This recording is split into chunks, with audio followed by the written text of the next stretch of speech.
আসসালামু আলাইকুম। আমি ডেইলি চাঁপাইনবাবগঞ্জ ইনফরমেশন থেকে শহীদুল ইসলাম। আপনাদের আজকে দেখাবো একটি আলুর ক্ষেত, যেখানে আলু চাষ করছে।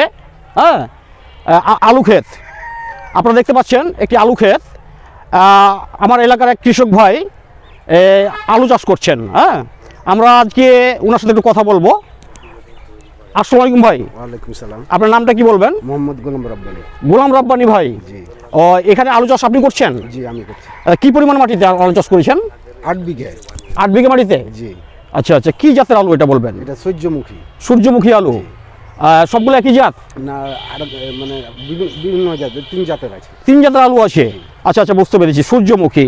এই আপনার আলুর এই বীজ বপন করা কতদিন হচ্ছে এখানে? আপনার 37 দিন। আজকে 37 দিন চলছে। মাশাআল্লাহ, 37 দিন তো দেখছি আপনার আলুর গাছ অনেক বড় বড় হয়েছে। আপনি কি ট্রাই করে দেখেছেন যে আলু নেমেছে? হ্যাঁ দেখেছি, ওই অল্প খালি দেখা দিয়েছি। শুধুমাত্র দেখা দিয়েছে সবেমাত্র, তাই তো? কি কি সার প্রয়োগ করেছেন আপনি এই আলুতে? আপনার সার প্রয়োগ করেছি পটাশ, জি, ইউরিয়া, ইউরিয়া, জি, ডিএপি, ডিওপি, টিএসপি। টিএসপি। আর ভালো করে চাষ দিয়েছেন? ভালো করে 10টা চাষ দিয়েছি। 10টা চাষ দিয়েছেন? মাশাআল্লাহ, 10টা চাষ দিয়েছেন। বুঝতে পারছি আপনার মাটি তো খুব উর্বর মাটি, বুঝতে পারছি এটা। হ্যাঁ, তো কেমন আশা করছেন আলু ফলন হবে?